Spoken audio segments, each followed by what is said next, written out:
Muddle in the Middle East. President Trump toggles between optimism and pessimism on a deal with Iran. Sometimes he does so in the same hour. One constant, the Strait of Hormuz remains closed. FBI Director Kash Patel sues The Atlantic magazine for $250 million, alleging defamation over a story saying Patel has a drinking problem and is at times worryingly unavailable. Kesha Lance Bottoms, former mayor of Atlanta, author of a new memoir, and a leading Democratic candidate for governor. We discuss the book and that campaign.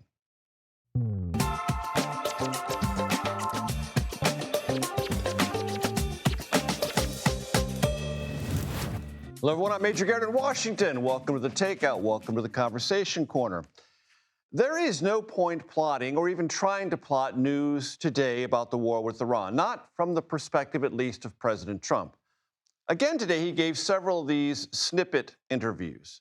These are brief phone encounters where reporters get a couple of questions in, dutifully jot down the answers, and then blast them out to a receptive but increasingly confused and bemused world. In one of these snippet interviews, Trump said his vice president, J.D. Vance, was already on his way to Pakistan for more peace talks. Then, somewhat awkwardly, Vance's motorcade pulled up to the White House, and Trump then told another reporter Vance hadn't left yet. Then Trump said he was confident a peace deal would be reached. Then he said if it wasn't reached, bombs would soon be falling again. And all of that left into question what would happen to the ceasefire, which is supposed to expire Tuesday, but Trump said might expire Wednesday. Amid all this dissonance, it wasn't even clear if the Iranians would send negotiators to Pakistan. Also unclear how the seizing this weekend of an Iranian-flagged vessel by the U.S. Navy fit within the understood confines, such as they are, of a ceasefire. The Navy, according to Trump, blew a hole in the vessel's engine room. Trump said the U.S. was enforcing its blockade on vessels that use Iranian ports. Iran said this encounter violated the ceasefire and therefore jeopardized future peace talks. Oil markets, optimistic Friday, this would all end soon, got quite discouraged today, and oil prices predictably shot back up. It is all quite a muddle. To help us steer our way through, we hope Charlie D'Agata joins us from Tel Aviv. Charlie, give it a go. Okay, first of all, Major, I'm going to try. Let's talk about the state of the Strait. That's not an easy question to answer. First of all, over the weekends, the Iranians announced that it was open. The ships were moving through it, roughly 24 on Saturday, as we understand it, then shut it down again. In fact, fast boats opened fire on 2 tankers that were headed through the Strait, and they thought they had permission to go through. So independent trackers saw a handful go through today, 5 of them. The Iranian blockade seems to be in place, and of course the U.S. blockade is also in place. Central Command, that's the U.S. command structure in charge of this region. They told us they're not blockading the Strait itself, but the waters south of it, and they intercepted ships that are either headed to or headed away from Iranian ports. Officials tell us they turned around maybe 24. 27, I think, is the latest number, probably updated by now, either turning them back or stopping them from heading into Iranian ports, obviously depending on which way they were headed. But there was a ship, and we're going to talk about this in a minute, intercepted by U.S. Marines, that was on the way to Iran and not away from Iran. And what happened to that vessel? So, Major, U.S. officials we spoke to tonight said that Marines that boarded that Iranian-flagged cargo ship, they're currently searching around 5,000 shipping containers. Now, this happened in the North Arabian Sea. What they won't tell us exactly is where that ship is. They won't confirm that for obvious reasons. But if you do the math, probably off the coast of Oman. I think we should also point out this is no small thing, right? So U.S. forces opened fire on a merchant vessel using the kind of weaponry that can disable an engine on the ship. And this is a huge ship. This is around the size of one of America's largest, aircraft carriers, but they didn't sink it. So it's stricken. It's been disabled, to use the military term, by enemy or from U.S. fire. And we hope to learn a little bit more about what it was hauling. But they have told us that the ship, not necessarily what it was carrying, we don't know that yet. The ship itself had been sanctioned by the U.S. Charlie D'Agata from Tel Aviv, as always. Thank you, sir. Turn now to the White House, where we find our Ed O'Keefe. Ed, what do we know, if anything, at this hour? And I put it that way because this hour is the only hour we can really wrap our arms around. Status of the vice president and any potential talks in Pakistan tomorrow or the day after. Still expected to go to Pakistan either later tonight or at some point tomorrow morning. And the Iranians are still expected to send some kind of a delegation as well. What they'll discuss, for how long, with whom, all of that still not yet known. But it does appear as if both sides are still anticipating that they will head in the direction of Islamabad and hold talks. I mean, most urgently for the White House, obviously, it's to reopen or sort out the situation regarding the Strait of Hormuz. It remains under blockade, as Charlie was pointing out, and then work on the president's paramount pledge to ensure that Iran never possesses the ability to make a nuclear weapon.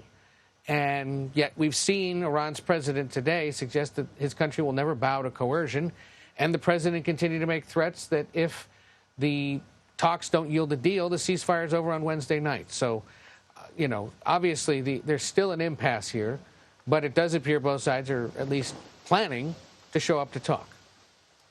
And the president continues either through these interviews, these brief encounters by phone with reporters, or social media posts to try to shape the atmosphere, the current understanding of what is on the table, what may be achieved, or what's been achieved militarily thus far. Even as poll after poll after poll continue, this White House is up against a pretty skeptical public and a hard messaging problem. Pretty skeptical. I mean, he's looking at record low disapproval when it comes to this war, for sure. Did you call them snippet interviews? Yes. I think that's a good description of them now, because these are obviously quick, never fulsome, never give us the full picture. They just give us a sense of his thinking at the moment. And as you pointed out, often become contradictory. And there's been some reporting that suggests that he relishes this because he knows that it's throwing everybody off. And we have to remember that on this issue and in many others, this is a White House that likes to do that, to leave everyone guessing, talking, surmising what it is ultimately happens, so that there's some level or some element of surprise and shock when there is finality. And so that may be part of what his calculus is here, to not only leave this country guessing, but really the world guessing about what ultimately may happen. And yet, the longer the Strait remains blockaded, the longer there's no agreement between these two countries, the global economy is really going to begin to suffer. There's been some smart reporting today, especially now, about how this is really causing acute pain in Asia, which will inevitably spread to the rest of the world. Not seen here necessarily just yet, but very well could be in the coming weeks, which will create even bigger political problems for this president should this war continue. And Ed, to that point, very quickly, there was a notable clash between what the Energy Secretary Chris Wright said and what the president said about the short-term future of gas prices in this country. That seems to me indicating some political pressure within the administration itself. This is the Achilles heel. This is the most sensitive spot on the wound right now for the White House, because you're going into a midterm election season where the economy's over is issue number one. Yes, having been on vacation in the West last week, I can tell you I saw prices go in about 18 or 36 hours from $4.49 a gallon down to $4.08 a gallon. All right, there are drops happening, and the average price right now nationwide for a gallon is $4.08, down about 8 cents in a week, but still up considerably from when the war began in late February. And you're right, the Energy Secretary said, I can't guarantee this will change and go up below $3 before the end of the year. The president very quick today in one of those snippet interviews to suggest, he's terribly wrong about that. But it was even the president just 8 days ago in an interview, one of these longer television interviews, where he suggested the price may not come down before November's election. So they seem to acknowledge, whether they should or not politically, that they have no way of knowing, depending on how long this thing runs. And that will hurt them at the polls in November. No way of knowing. Ed O'Keefe, he knows. Thank you, sir. CBS News national security analyst Aaron McClain joins me now. He is also the host of the School of War podcast, which I highly recommend. What happened over the weekend? Well, Major, let's zoom in on the Strait of Hormuz, where most of the action seems to continue to take place. On Friday, This is the dramatic center of our current story, is it not? So it is, and it doesn't seem to, the administration doesn't seem to have anticipated about 6 weeks ago that it would become the center, but it is very much the center today. Now, if you listen to the Takeout with Major Garrett on Friday at 5 o'clock, you would have heard our skepticism about whether or not the Strait was actually open, despite the fact that the Iranian foreign minister said that actually you can transit through their waters, no problem. And you heard President Trump saying in a kind of one-man information campaign all day long, the Strait has been open. Well, lo and behold, as our skepticism indicated it might, the Strait was not open. The Strait was closed pretty quickly by the IRGC, shooting at trips. But what we really have going on is a tale of two blockades, as Charlie Daggett reported. There's the Iranian blockade in the Strait, and then there is the American blockade blocking the Gulf of Oman off from the Arabian Sea to ships going to and from Iranian ports. How big a deal was this U.S. Marine effort to shoot at a vessel and disable it in the open seas? It was certainly an exciting episode for the sailors and Marines involved. So let's talk about what happened here and also do a little informed speculation as to why they shot as opposed to just boarded. So you had an Iranian container ship, a very large ship, proceeding up towards the port of Chabahar, which is right here on the Iranian coast. And right about at this spot on the blockade line is where the interception occurred. After the U.S. Navy, the USS Spruance, warned this ship for 6 hours to stop. Now, why did they shoot rather than just board? I actually think the map tells a story here. Once you cross this blockade line, you are pretty close to the port. If the ship keeps going, obviously you're not going to board it once it's in an Iranian port, and you really don't want to board it if it's close to the coast, visible to the coast, vulnerable to weapon systems from the coast. So by firing that shot, the Navy bought time for the Marines to come in from the USS Tripoli and rappel down from helicopters. Very dramatic video released by CENTCOM on that front. Indeed. And what does that signal to you about the seriousness of this blockade and the capabilities of the Navy and Marine personnel on station? Well, it sure sends a deterrent message, doesn't it? Right. Don't ignore us. If you ignore us, we will at least take out your engine room to buy ourselves time to board your ship. So that sends a powerful message. There have been reports that while Iranian ships coming out are reliably being turned around, and CENTCOM said the number today was 27 ships. It's a little vague about whether those ships are coming in or coming out. There have been reports that the Navy is facing more trouble with ships going in, again, for the obvious reason that the ships going in are closer to home base. Moreover, it's harder to tell exactly where they're going in some cases, whereas if you're coming out from Iranian ports, it's more obvious that you're a problem. But the Iranians, of course, have said that the firing on this container ship constitutes a violation of the ceasefire. It's a little rich when you consider that they've been shooting at ships in the Strait for the last Did so over the weekend also. Yeah, and not to mention all the way through March. Also that they agreed to open the Strait as a condition of the ceasefire. So it's not exactly like they're innocent actors here. Glad we have the touch screen. I'm glad we have you. I lean on you every day for information, skepticism, and whatever else we need our audience to know about this. Aaron McLean, thank you so very, very much. FBI Director Kash Patel today. I'm going to walk over to see Jake Rosen, my friend and colleague, Justice Department reporter. Let me get the copy here in front of me on the teleprompter. Kash Patel today filed a $250 million defamation lawsuit against the Atlantic magazine. In a new piece, the magazine said Patel has, quote, alarmed colleagues with episodes of excessive drinking and unexplained absences. Jake, you're here. You're under no time constraints. Just tell me what happened with this story and then what the defamation lawsuit alleges. Well, that's right. This story cited over a dozen people that this reporter, Sarah Fitzpatrick, says that she spoke to both in the administration and out, both who worked with Kash Patel every day and knew and were familiar with what his tenure as FBI director has been like.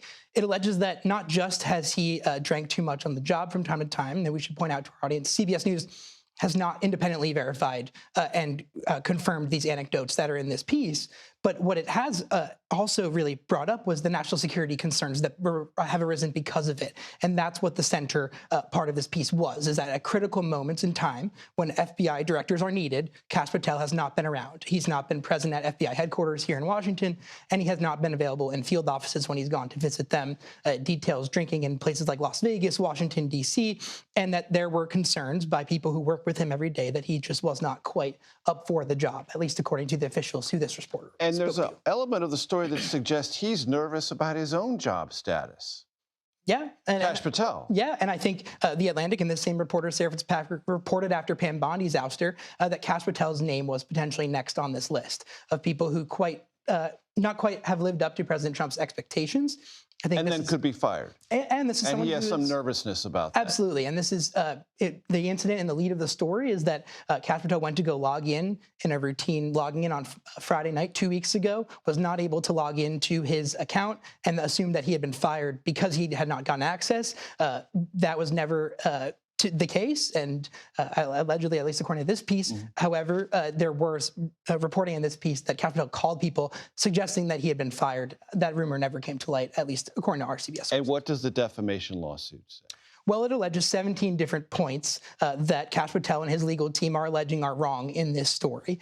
They range from accusations of drinking on the job, from accusations of potentially needing his security detail who watches him every day. It's FBI officers protecting him. It's not traditionally like the Secret Service apparatus that protects political appointees and cabinet secretaries, that they've needed some gear to potentially breach locked doors. All of that is singled out by Patel and his legal team. As being false. As being false, and they're claiming that the very high bar here that needs to be reached in this suit has been met, which is that The Atlantic and this reporter, Sarah Fitzpatrick, have moved on this and with actual malice, which means major. Which is the legal standard. Right, yes. and a very high one. And we just saw last week. That you know it's wrong, and even though this is a public figure and public figures have a different standard, you know it's wrong and you publish anyway, and that's actual malice, and that's what the defamation suit alleges. Jake Rosen, always a pleasure. Thank you. We have some very new news. CBS News can confirm Labor Secretary Lori Chavez-DeRemer has resigned from her position within the Trump cabinet. Ed O'Keefe, very alertly, very quickly, back in the North Lawn with the details. Ed? Major, the White House Communications Director, Stephen Chung, just a short while ago confirmed some reports that had just surfaced as we came on the air saying that she will be, quote, leaving the administration to take a position in the private sector. She's done a phenomenal job in her role by protecting American workers, enacting fair labor practices, and helping Americans gain additional skills to improve their lives. Her deputy, Keith Sonderling, will take on the role of acting Secretary of Labor. Lori Chavez-DeRemer was a bit of a Republican star in the making when she won a pretty hotly contested congressional race back in 2022 in Oregon, becoming one of two Republicans to win that cycle in a state where they didn't normally win races, Republicans did. But she was picked as a more moderate member of this Trump cabinet because she was a Republican with ties to the labor movement and those in labor who believe she had a pretty labor-friendly approach, at least among congressional Republicans. But she's been the subject of an ongoing, pretty significant internal investigation at the Labor Department regarding widespread misconduct by herself, by at least 4 other aides that had been excused from their jobs after this investigation, and most recently reports that members of her own family were, in essence, using Labor Department personnel and resources to their own benefit while she was serving in this role. She served for about 13 months, but is now on her way out. There's the case of her. There was, of course, the decision to remove Kristi Noem for similar questions about misusing department funds and resources and personnel. And then, of course, Attorney General Pam Bondi, who was ousted amid the president's concerns about how she was handling various investigations. So we've now got 3 cabinet secretaries out, 2 acting secretaries in place of those 3. Of course, there's a new Homeland Security secretary. And then, of course, there's the conversation you were just having with Jake regarding the FBI director, Kash Patel, who's also, in essence, on watch amid all these reports about his personal behavior and several months' worth of concern about his use of government personnel, aircraft, and other resources as he continues in his role. But all of this coming, of course, at the beginning of an election year, or when this kind of stuff surfaces traditionally, the White House clears out those troublemakers, and she's just the latest example of that. Ed O'Keefe, always a pleasure, sir. Thank you. Still to come on the Takeout, former Atlanta Mayor Kesha Lance Bottoms on the state of her campaign for governor in Georgia. She joins me live. Also, a new poll finds Americans blame President Trump quite a bit for the increase in gas prices. Our political panel will weigh in on that and much, much more. Plus, Bill Nye, the science guy. We love him here on the Takeout. His fight against White House's proposed cuts to the budget of NASA. The Takeout returns in 90 seconds.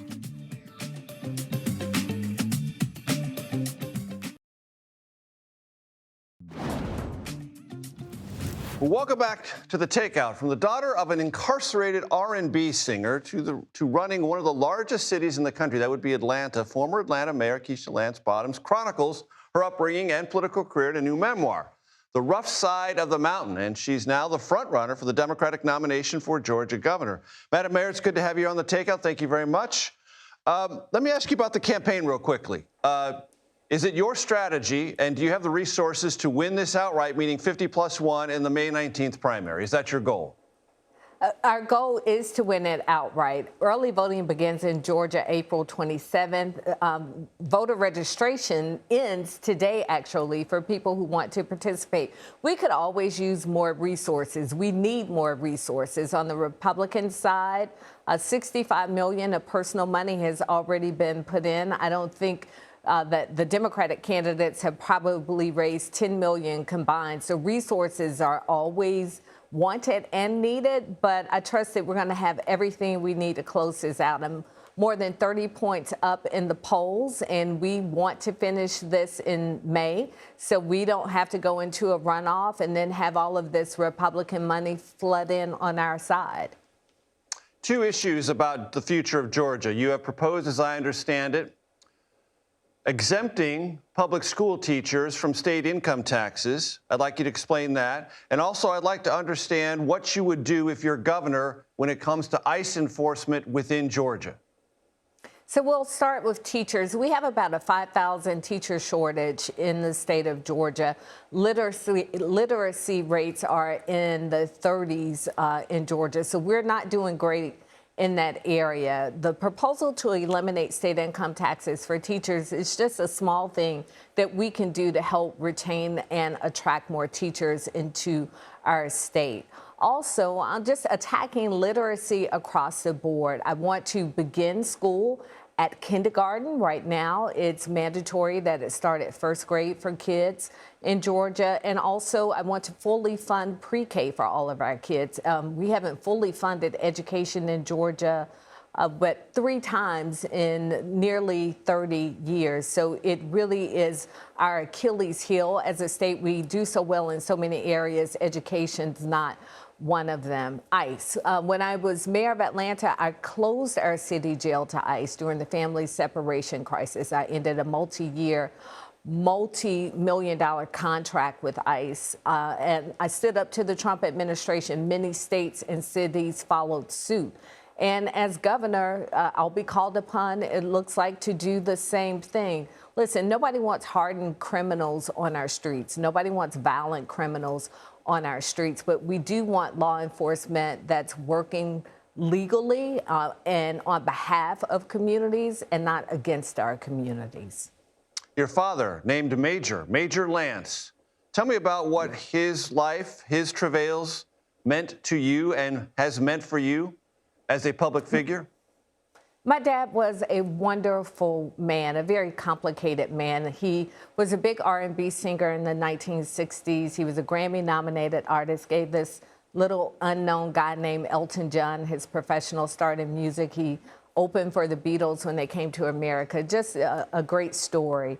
But my dad suffered from addiction. At some point, he told my mom when he was performing in the 60s, they would give them something to wake up in the morning and give them something to be able to stay up at night. So it's a story that is too often repeated by men of that era who were in the entertainment industry. He made the decision to begin selling drugs. And it was when his music career began to wane, and it really was out of desperation, and it changed everything about my life and our family. I start the book by writing about the day I came home from school when I was 8 years old and saw my dad literally being taken away in handcuffs. And I had spoken publicly about that part of my life before and how it shaped me from going from ballet lessons and this great life of privilege on weekends to visiting my dad in prisons across Georgia. But in this book, I'm so grateful I get the opportunity to tell his story in its totality, that he was just this wonderful dad, a wonderful person. But he made a decision that changed my life. And in many ways, it's strengthened me as a leader, just in terms of the choices I make and the compassion that I have toward people who may be experiencing difficult times. Madam Mayor, I note on page 159 you write, I leaned into my steadfast belief that me, all caps, plus God, all caps, equals a majority, all caps. Is that a spiritual statement or a political statement?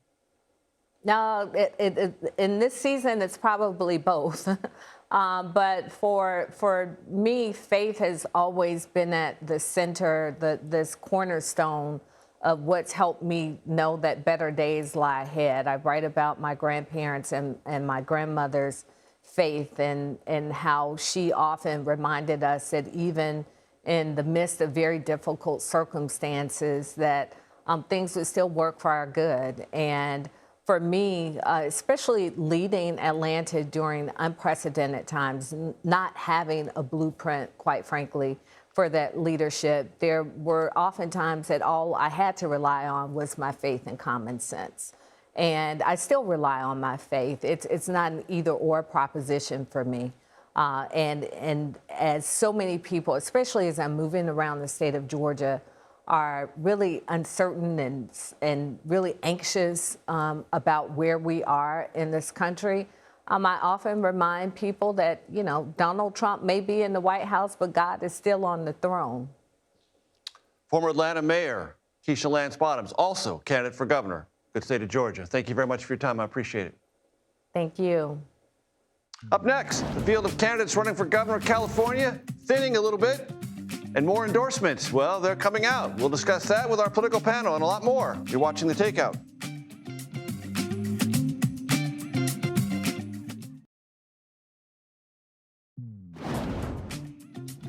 Welcome back to Takeout. A new poll shows a majority of Americans, that's putting it mildly, are blaming President Trump for rising gas prices. Quinnipiac found 65% of all voters blame Trump. 73% of independents hold the president responsible.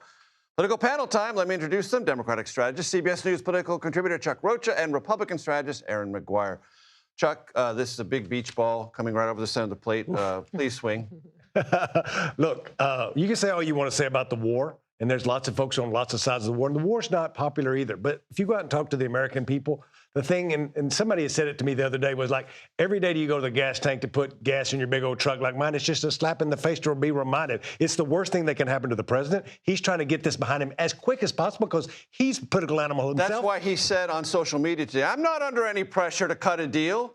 When the president says I'm not under any pressure, Aaron, usually they're under pressure. Or we're about a 2-week timeline away from figuring out what the next steps are, as we've seen with this president. But Republicans feel the pressure. Absolutely, they do. And Chuck's point is correct. People see it every time they drive past a gas station almost every day of their life, or they go and fill up. They are feeling the effects of the administration's decisions. So if I was advising the Trump administration, what I would be saying is right now what you need to be doing, yes, make sure Iran is happening, but you need to be having a presidentially led all energy, all the above energy push. What are we going to be doing to lowering costs? How are we messaging this? Because right now they have the secretary out on this, but if you put the president on the road, that's different. He's got the bigger, better bully pulpit, and maybe we can get a little more salesy on this. But when you talk about messaging, Aaron, as I discussed with Ed O'Keefe, when the energy secretary says gas prices are probably going to be above, and I think he's looking at data that suggests that's probably true, and he's trying to give some hard truths.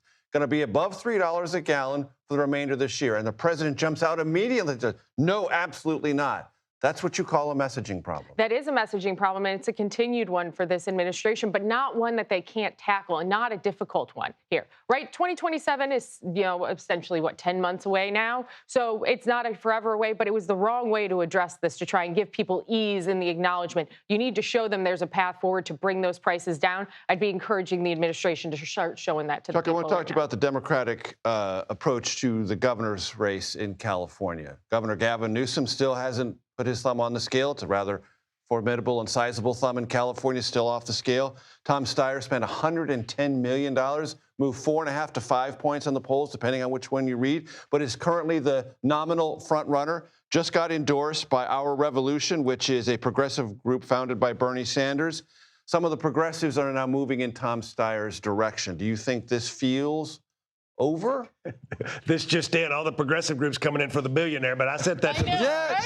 just a second. Right. But what's actually going on in the race, and for everybody at home who's watching, California's the top two. No matter who it is, they don't care if you're Democrat, Republican, if you're tall, short, fat, or skinny, the top two get to go to the November race. And what's happening in California and what scared the you-know-what out of Democrats is there's 2 Republicans and there's 1,500 Democrats running that split up that race. And so we were worried that 2 Republicans, but the president may have bailed us out. He went in and endorsed Mr. Hilton. Steve Hilton. Yep. You have now one of the members that are out. You have folks moving and shaking. The thing that has moved me the most in the last 48, 72 hours is the rise of Javier Becerra, right? Yes. And so we'll be on this program later this week. Folks in Sacramento are looking for a, quote, safe Democratic alternative. Safer. And Tom Steyer's probably not the one. Right, and who's more experienced with the state legislature, which Javier Becerra is, better known as a former member of Congress, HHS secretary, not a super big all-star, but safer. Let me say this. When Eric Swalwell got out of this race, all of the Democratic establishment in California, including a lot of the governor's people, were with Eric. And when he got out, it scrambled everything. And you see Javier kind of taking up some of that space now. Aaron, what's your sense of things? I think that California was of its own making by Democrats here, right? They get all worried that there were so many of them in their primary that, oh, no, our jungle primary might come back and bite us, and it could be 2 Republicans. I don't think Steve Hilton is hurt by the president's endorsement here because you can He's certainly helped by it. But he is, and you certainly get the Katie Porter counterpoint of I don't need the 40% of Republicans in California who voted for Donald Trump where they're trying to alienate the party. You're going to have to build a coalition as a Republican to win, but Steve Hilton is still consistently up there in the polling right now. It's still a long forever to November, but it's not an impossibility at this point with how fractured Democrats are in California. He got help because I was afraid that him and Bianca would be even, and I think this pushes Hilton ahead. Right. 30. Okay, so give me real quick. What to watch for in the next week or so in California? Does Becerra continue to rise? There's a whole group of business Democrats, of funding groups in Sacramento. Start watching their money moving to a Becerra super PAC. That will tell you if they're true believers. And if they are, then it can compete. Or Matt Mahan, the mayor of San Jose, trying to hold on to the tech money he still has. Absolutely. He was on the program last week. Absolutely. Chuck Roach, you get the last word. Aaron McGuire, always a pleasure to have you. Thank you so you. very much. Trump administration is looking to slash nearly a quarter of NASA's funding. Up next, Bill Nye, you know who he is, the science guy, back on the Takeout to tell us why he thinks that is not a very good idea. You're watching the Takeout.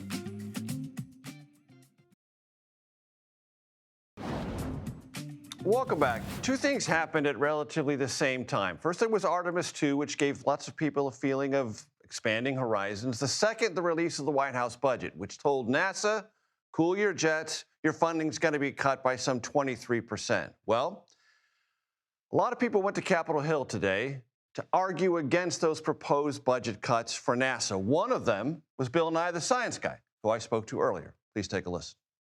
Bill, one of the things the world loves about you is your incandescent enthusiasm. We'll get to the NASA budget cuts in a second, but I just want to know what you were feeling watching Artemis II. Oh, it's the coolest thing. So for me, the shot where Earth's moon glow is bouncing off the Earth, the Nikon camera. I mean, the other stuff is good. Yes, love the other stuff, but that's the one that got me. Why?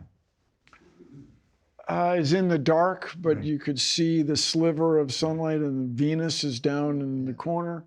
It's just, I mean, when you think how far away Venus is, let alone how far away the Earth was in that shot. And there's nothing between you and Venus but outer space, and yet it's this bright dot.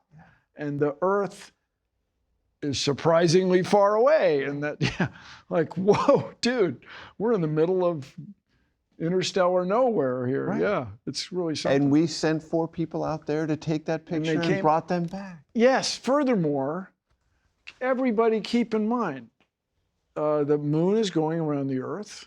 The Earth-Moon system is going around the sun. There's a lot going on. It is, dare I say it, rocket science. Please to fire that thing for 5 minutes, 50 seconds and have it go dead on. It's pretty cool. Amazing stuff. So you're in Washington to tell Congress what you told it last year. White House budget cuts to NASA science, bad idea. Bad idea. NASA is the best brain the United States has, and they did it. You know, these things, I guess, were going in parallel. The term tone deaf. Here is Artemis II, the 4 coolest. Captivating the world. Yes, captivating the world. The 4 coolest people on a crew doing science, doing their thing, and then let's cut the budget 20% and science budget 48%, some crazy number. So keep in mind, everybody, you can't just restart these things. You stop a mission, 20% of the workforce gets laid off or quits or goes to Hong Kong to work on planetary science with China National Space. You can't rev it back up. It's like And I don't know enough about the ins and outs of the NASA budget. Are they separate line items for space exploration and space research? No, but there's line items within line items. Okay. So always in Washington. yeah, well, but how is she going to do it? So they wanted to cut NASA budget 20% and the NASA science budget 48%. So everybody, what you think of when you think of NASA is the discoveries, another world, these discoveries, this mission is these images, this is what NASA does. The best brand, I say, the best brand the United States has, recognized around the world. And meanwhile, China National Space Administration is exploring space for the same reasons everybody else does, brings out the best in their workforce, solve problems that have never been solved before, national inspiration, inspiring young people to go into careers in science, technology, engineering, math, and make discoveries faster than the other guys, and we are the other guys. We are the other guys. So they're going to put China is going to put people on the moon in 2030. That's their goal. And our goal is to beat them there with our next mission. Yeah. We are hopeful. We're hopeful. Right. And also, and I'm not here to argue on behalf of NASA, but it's true, things discovered up there become practical inventions down here. Everybody you meet knows the expression Big Bang. Seriously, supernova, these are common words because of space exploration. And everybody was inspired by these images and the experience of the quotations from these astronauts. And when you're on the Hill this time, what was the reaction? Oh, when you go into congressional offices, everybody from either side of the aisle doesn't want to cut NASA funding. And it's not going to. They're not going to vote for it. Almost certainly not. I mean, I'm not a betting person, but that's why we're here. Hundreds of people flew in on their own dime from the Planetary Society members to go to their congressional offices and talk to their members of Congress and the Senate to not make these cuts. Where do they come from? The Office of Management and Budget, I guess, just comes up with this stuff. And if you're looking into it, you know, the planetary side, we have excellent researchers, staffers who've looked into this. There are typos. There's references to FY26, fiscal year 26. Everybody, it's fiscal year 27. Right. Sorry, missed that one. And they've just deleted language. And the guys I work with closely think it's 53 missions have been cut, but there's so many deletions and so much missing that it's over 50. Right. Anyway. In other words, this is shoddy work from the Office of Management and Budget. And it's not going to go anywhere because the political support for NASA remains off the charts. Well, or pretty high. Pretty high. It's in everybody's congressional district, certainly every state. By design. Yeah, well, that's it. And that you can argue that it makes it inefficient, but it also makes it sustainable administration to administration. Right. Another problem, everybody, when an administration makes these extraordinary cuts, it keeps whatever vision you had, landing people on the moon, building a moon base, going to Mars. It makes that impossible because the next administration is dealing with stuff that's been cut off. Bill, you're always welcome here. Thanks for coming in. Thank you, Garrett. It's great to see you. Thank you. Let's change the world. Coming up, my conversation with the author of a new book that argues the age of the internet in its advancing stages is turning all of us into characters in one constant, non-reality reality show. That's next. You're watching The Takeout.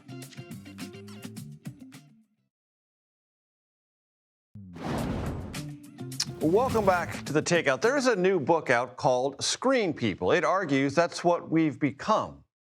A people defined by screens, what we do with those screens and how we present ourselves on those screens. I spoke with Megan Garber, staff writer for The Atlantic, and she's the author of the book. Here's part of that conversation. I think one of the greatest compliments a writer can give another writer is to say, I wish I had written what you wrote. Megan, I'm going to say that about something I came across, page 139, and I'm going to read it for my audience. Okay, great. Facts require humility. Facts require patience. Facts require pain. Fiction requires the opposite. As entertainment grows its influence over our national stories, as it becomes ever more the true American ideology, it comes for the facts, too. Wish I'd written that. I'm not even sure that's the whole. That was amazing. I'm not even sure that's the whole point of the book, but it's something I reached in and pulled out. No, that really is. That really is the core of it. I'm glad that's what you focused on. Yeah. Help my audience understand what you're driving at. Yeah. I mean, we think of ourselves, I think, so often as characters in a show, as pieces of entertainment. We talk about main character energy. People are canceled. People have plot arcs. People have brand identities. And I think on the internet and in the culture that the internet is creating and giving way to, there is just this outstanding question of what are we? Are we facts or fictions? Are we people or are we kind of something else? Are we performers or are we humans? And on some level, we're both at the same time, but I don't think we've fully reckoned with the consequences of that. And I think fact and fiction is the core of so much, not just information, but of humanity. Right, because characters are, at their essence, an invention. Yes, exactly. And they are owed nothing morally. Right. You can talk about a character terribly. You can make up things about them. You can make up lies about them, but they wouldn't even be lies really because they're characters. They don't exist. Right. And when we think of ourselves as characters, when we see other people as characters, I think some of those assumptions translate over and it becomes ever easier to see other people who are the most real thing there can be as fictions. And just beneath the passage I read, you write about Samuel Johnson, who you would agree and I would agree, wish I'd written like him. Oh, goodness, yes. Talked about the insipid truth. Yes. Meaning, if you're a character, you're not allowed to be banal. Right. You're not allowed to be ordinary. Right. You're not allowed to be boring. Right. You can't be any of those things that most people are in their actual lived lives. That's the insipid truth of day-to-day existence. Absolutely right. And I would add, too, you're not allowed to make mistakes, because performances are supposed to be polished, right? They're supposed to be ready for prime time. They're supposed to be ready for the stage. And I think, in everyday discourse, we all make mistakes. Of course, we misspeak. We say things not exactly as we intended to. I'm doing it right now. And when everything is a performance, I think we lose a little bit of that sense of expectation of mistake and of error, but also we lose the grace to allow each other to make mistakes and not have it be kind of an existential failing. And it's a practical physics truism, but it's worth underscoring. Screen is not dimensional. Right. It's not three-dimensional. Exactly. Yes. I think it's and it flattens. It does, exactly. And it dehumanizes in a certain way. It really does. It turns us into images. And it is, in essence, and I think this is one of the things you're trying to drive at, inescapable. And because it's inescapable, we need to be more conscious of how it is changing us. I think that's absolutely right. I think it's so easy to think of the internet and screens in general, computers, phones, as technology, right? As machines, as things that we use, tools that we wield to make our lives better. But I think actually it's better to think of them all as an environment, as an ecology almost, that we are existing within as a species, and I think also adapting to as a species. And I think we are slowly, but also very quickly, changing ourselves to fit the screens, for better, but often for worse. You can listen to the rest of my very lively interview with Megan Garber on your favorite podcast platform. Happy Monday, everyone. This is The Takeout. Relentlessly curious, reliably civil, occasionally clever. The Daily Report is coming up next.